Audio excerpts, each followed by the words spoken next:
शरद पवारांची माझी एका उद्योगपतीच्या घरी भेट झाली होती, मात्र शरद पवार अमित शहाना भेटल्यानंतर त्यांनी शब्द पाळला नाही, असं अजित पवारांनी खुलासा केला पाळलेल्या शपथविधीवर.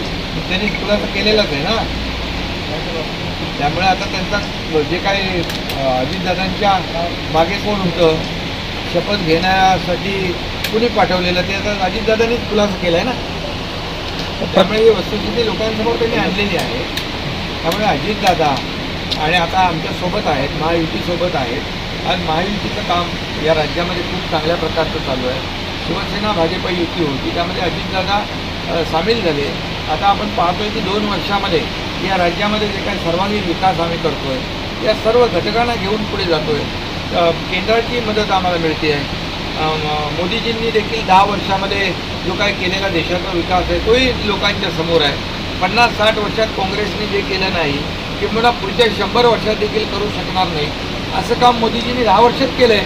हे तर सगळ्यांच्या समोर आहे. आणि राज्याने देखील केलेला विकास, राज्याने घेतलेले निर्णय, राज्याने लोकांसाठी सुरू केलेल्या योजना, मग शेतकरी, कष्टकरी, कामगार, महिला भगिनी, तरुण, ज्येष्ठ सगळ्यांसाठी आज म्हणून आम्ही डेव्हलपमेंट विकासाच्या मुद्द्यावर लोकांसमोर जातोय. शासन आपल्या दारीसारखा लोकाभिमुख कार्यक्रम आम्ही केला, हे जनतेमध्ये जाऊन आम्ही केलो. घरी बसून काम करत नाही आम्ही, फेसबुक लाईव्ह करत नाही, डायरेक्ट लोकांसमोर जातो, बांधावर जातो, शेतावर जातो, लोकांच्या अडचणी समजून घेतो. आणि ऐकणारं सरकार आहे आणि ऐकून निर्णय घेणारं सरकार आहे. त्यामुळे या निवडणुकीमध्ये लोक केलेल्या कामाची पोचपावती देतील.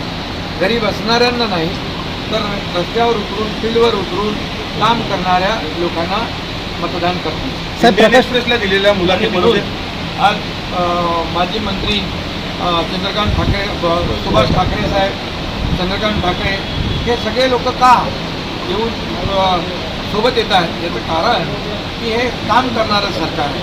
आम्ही जनतेला ज्या काही सोयीसुविधा, जनतेला न्याय देण्याचं काम करतो आहे. त्यामुळे काल कालच्या फेजमध्ये झालेल्या 5 लोकसभा मतदारसंघामध्ये 5च्या 5 जागा महायुतीची.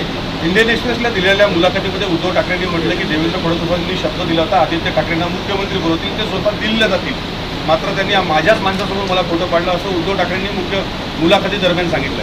त्यांनी खूप मुलाखती दिलेल्या आहेत. बंद दरवाजा आड काय झालं तेही दिलं, तेही खोटं होतं. आता खोटं बोलण्याचं एक परिसीमा असते. खोटं बोला पण रेटून बोला. त्यांना मुख्यमंत्री व्हायचं होतं, ते शिवसेना भाजपच्या गठबंधनमध्ये मुख्यमंत्री त्यांना होता आलं नसतं, म्हणून त्यांनी खोटं सांगितलं की आमची चर्चा झाली अमित भाईंच्या बरोबर, परंतु अमित भाईंनी क्लिअर स्पष्टपणे अशा गोष्टीला नकार दिलेला आहे. त्यामुळे खोटं बोल पण रेटून बोल ही त्यांची संस्कृती आहे. प्रकाश आंबेडकरांनी म्हटलं की 2 महिन्यानंतर एकनाथ शिंदे जे आहेत ते मुख्यमंत्री म्हणून दिसणार नाहीत, भाजपला त्यांचा फायदा होताना दिसत नाही, अशा पद्धतीने त्यांनी हिंगोलीमध्ये वक्तव्य केलं. ठीक आहे, प्रकाश आंबेडकरांनी वक्तव्य केलं तर निवडणुकीमध्ये त्यांना तसं किती कारण निर्माण झालं. ठळक घडामोडींसाठी देशोन्नती न्यूज चॅनलला सबस्क्राईब करा आणि बेल आयकॉन प्रेस करा. मुंबई, पुणे, नागपूर, मराठवाडा असो का विदर्भ, राजकीय, सामाजिक, शैक्षणिक क्षेत्र असो का क्रीडा, सर्वच घडामोडीचे विश्लेषण पाहायला विसरू नका. फक्त देशोन्नती न्यूजवर.